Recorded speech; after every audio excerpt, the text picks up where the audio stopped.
This is the 2015 company question. Company questions are quite similar to Sole Trader. We're given a trial balance and we are given information at the bottom, just as you would in a Sole Trader question. So to follow this, please open your exam paper to the 2015 paper question 1. Please do follow this video by looking through your exam paper. Pause at any part that you're uncertain of, and obviously trying to work it out rather than just watching the video straight through and kind of not picking up the details. First note we're going to look at here, same as we did in Sole Trader. We're going to break it down note by note. Is closing stock was 80,400. This includes damaged stock of 6,600, but which now has a net realizable value of 3,200.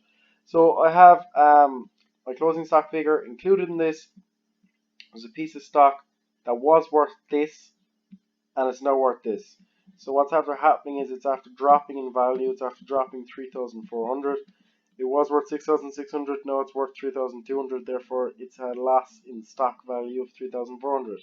So what does that mean? Well, my closing stock was 80,400 and I know that my closing stock has a portion of it which has been kind of lost in value of 3,400.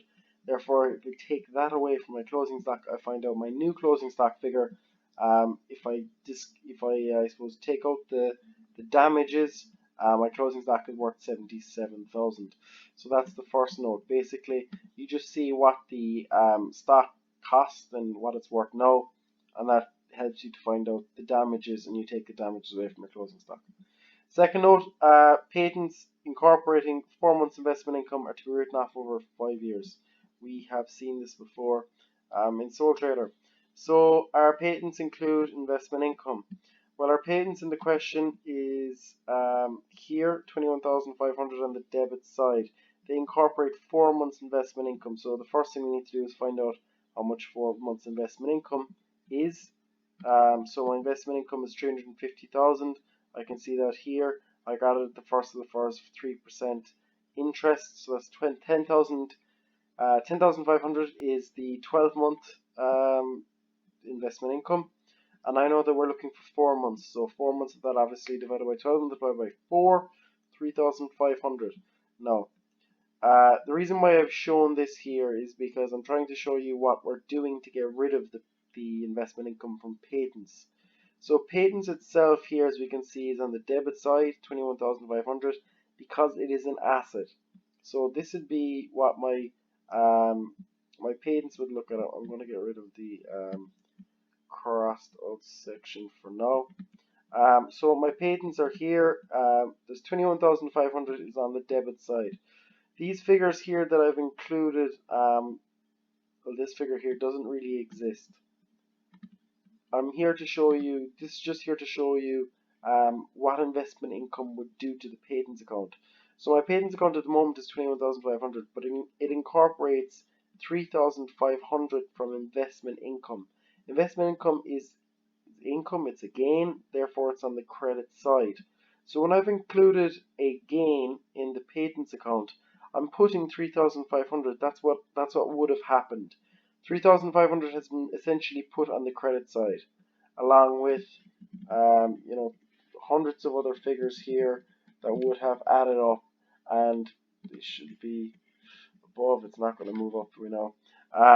So basically, those figures here will be on the debit side, and it'll be 3,500 on the credit side, and I would have totaled at 3,500. This can be a little bit confusing. That's why I had it crossed off. But the idea is that if a gain has been included in an asset account, it means that to get rid of this, I would have had to debit the 3,500 to get rid of it. I don't really want you to pay too much attention to the T account way, just because the 3,500 actually isn't really supposed to be there. I'm not really supposed to show that, as it's already been included to get to this figure. It's something that would have been shown up here previously, and this is the balance that we're given. So essentially we're just adding the 3,500. The reason why we're adding it is because originally it would have been on this side. This is to get rid of it. The patents itself I'm going to show you, and this is the way I Would encourage you to do it. Patents is 21,500. I'm adding in the 4 months investment income, which I worked out at 3,500. And again, I've discussed above why we add it. We're adding it to get rid of it. We're adding it because we need to know that our patents incorporates investment income. We need to get rid of it. So 25,000 is my patents. We're writing it off over a 5-year period. 25,000 divided by 5 is 5,000. So I'm writing off 5,000 from my patents. That's going to be an expense in the P&L. It's going to be an admin expense in the P&L. So if 5,000 of the 25,000 patent is written off, that means obviously that there's no longer 25,000 in our patents account. My patents is 25,000. I'm writing off 5,000 this year. Therefore, at the end of the year, my patents and my financial fixed assets and my balance sheet, not financial fixed asset, intangible assets.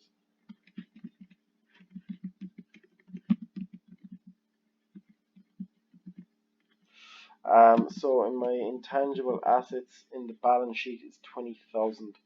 25,000 of my patents, 5,000 written off, 20,000 left. Note number 3. Seen this before. Suspense figure includes the incorrect figure for debenture interest and something about discount as well. We'll get to discount in a second. We'll work out the debenture interest first. So debenture interest here, we can see debentures 8% of 400,000. So 8% of 400,000 works out at 32,000. But the debenture interest figure that was included in my suspense looked at the first 6 months only. So 32,000 is the full year. If I get 6 months of that, it works out at 16,000. So my debenture interest paid for the first 6 months should have been 16,000. In the books, it's shown as 16,200. I'm going through this quickly because we have seen this before.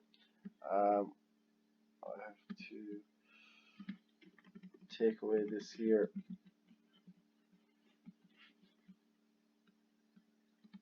2 seconds. The reason I have to take away that is because the line had pushed all of these drawn figures down. So my debenture interest for the first 6 months, 16,200, is shown in the accounts here on the debit side, but it should have been 16,000. What am I going to do? Well, to suspense, to deduct this 200 here brings me down to my 16,000. So I've added suspense of 200. My suspense account is my salaries and general expenses, 231,000, and the 231,100 on the debit side because it's an expense. So my debenture interest, I am bringing forward that suspense onto the debit side here, 200.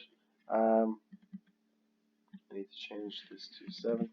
200, so that's going to be bringing this across. I always bring my suspense across to the opposite side. The other part of the suspense is a little bit more tricky to understand. Discount allowed 400 entered only into the discount account. So where else does this 400 go? Well, there's 2 things. You can have discount allowed or you can have discount received. If you think of it from like an online shopping perspective, if you were to receive a discount, it means that you're getting money off of your purchase. If you're going to purchase something online and you received a discount, it means you don't have to pay as much. So whenever you're paying somebody, you can receive a discount. The opposite here is what we're looking at is if you allow a discount. So if you allow a discount, it means you're letting somebody off money when they pay you. So when they pay you, is it debtors that pay us or is it creditors that pay us? It is, of course, debtors. So my debtors figure here in my account on the debit side is 99,200. Discount allowed applies to debtors because we're allowing a discount to the people who pay us. And discount received applies to creditors because we're receiving a discount from the people we owe money to. The debtors in the trial balance, 99,200 on the debit side. The discount allowed of 400. So discount allowed is an expense usually shown on the debit side. So in the double entry side of it here, we put onto the credit side of the debtors. The way to think of it is if my debtors owe me 99,200 and I give them a discount, they owe me less money. So I'm deducting 400 because they do not owe me that 400 anymore. They now owe me 98,800. So it's a little bit tricky to understand. Discount allowed applies to debtors because we're allowing a discount to the people that owe us money. We're taking off 400 basically from what our debtors owe us. So I'm going to put it on the credit side here to reduce the balance of what the debtors owe me. My debtors balance is now down to 98,800. That's note number 3. We're going to do 2 more notes. Note number 4. I think we've seen this before in Sole Trader as well. I'm not sure. During the year, stock which had cost 6,000 was destroyed by fire. The insurance company agreed to pay compensation of 5,000. I have a little note here at the start. It said during the year stock was destroyed. So you got to remember that closing stock, the idea of closing stock is that somebody goes into a warehouse on the very last day and counts up all the stock and tells you how much it is. But if something happens and if something's destroyed during the year, it has never made it to the warehouse for that 31st of the 12th stock count. So closing stock is when someone counts up the stock in the warehouse at the 31st of the 12th. So if anything happens to stock during the year, we never touch the closing stock account. So instead we change purchases. So stock has been destroyed by fire. It's gone. We can't sell it anymore. Purchases is 1,120,000. There was 6,000 destroyed by fire. Therefore, my purchases will now be down to 1,114,000. Couple of other things that we need to look at for this. I need to push this out here as well. I'll explain that in a second.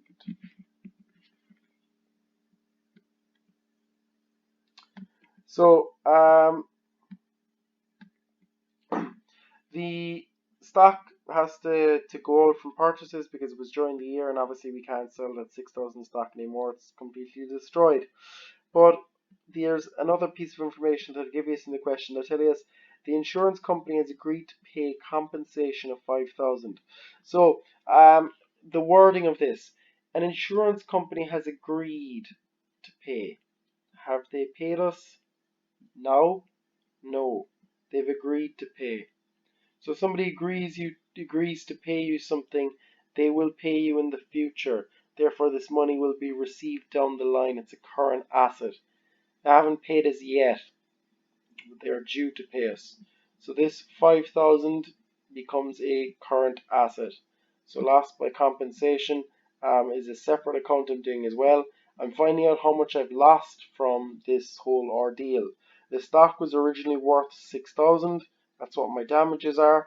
I am to receive compensation. I am to receive compensation of 5,000. But obviously there's 1,000 here that I will never receive. This is a loss by compensation. It is a loss to do with the insurance company and not to do with stock. So it's a loss by insurance. Therefore, it's an administration expense because insurance is administration. This loss here is not selling and distribution. So the way you do this question is, and they do always phrase it the same every time it comes up. Your stock is destroyed during the year, so that comes out of purchases. And then you're looking at it and you're saying, okay, the stock is worth 6,000. Am I going to receive full compensation or obviously not full compensation? In this case, we didn't receive full compensation.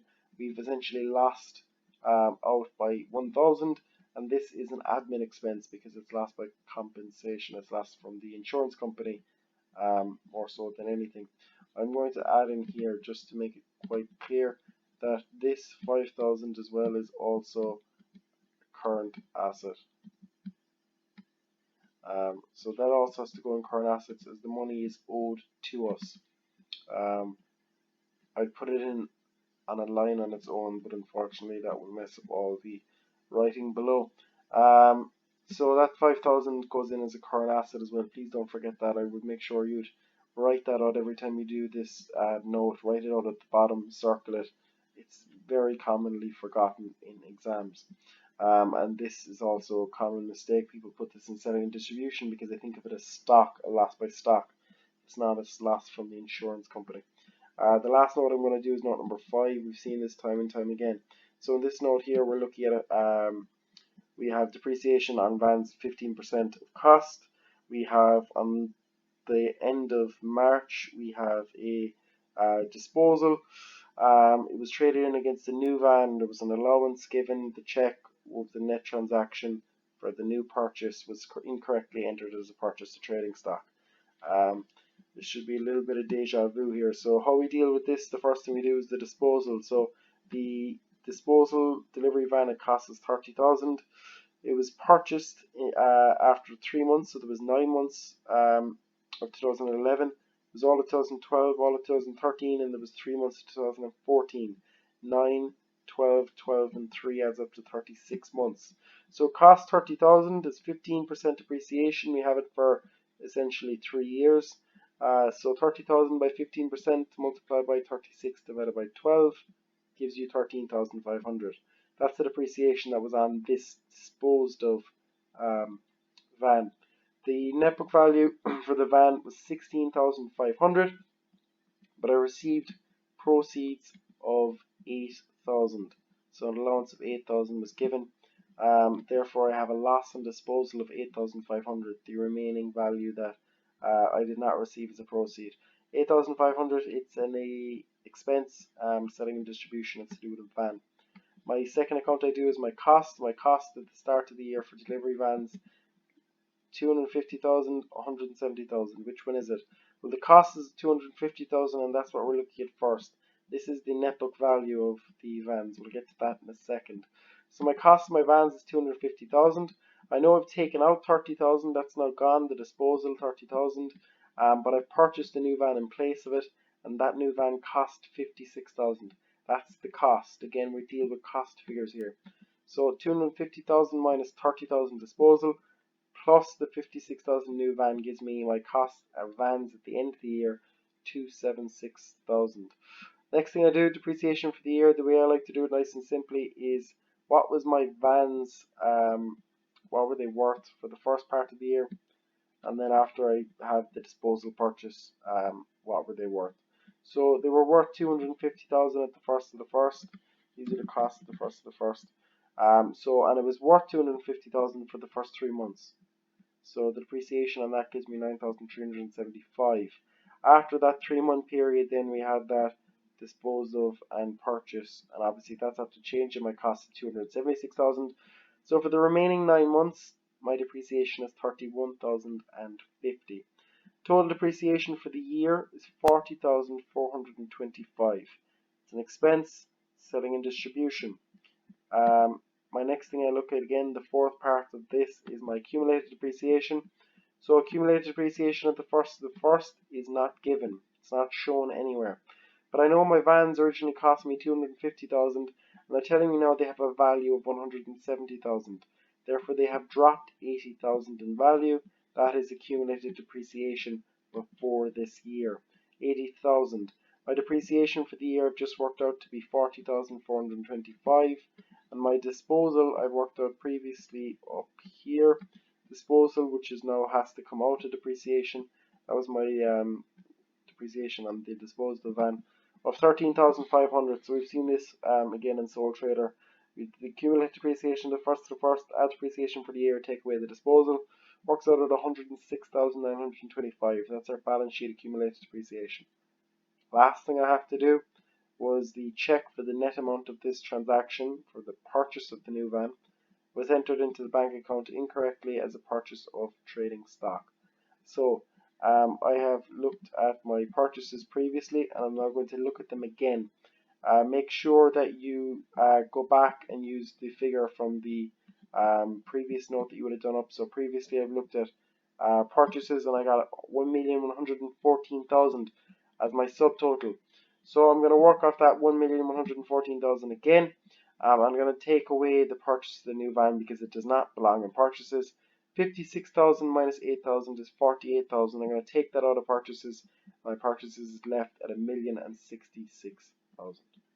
That's the first 5 notes. I'll look at the next 4 notes the next class.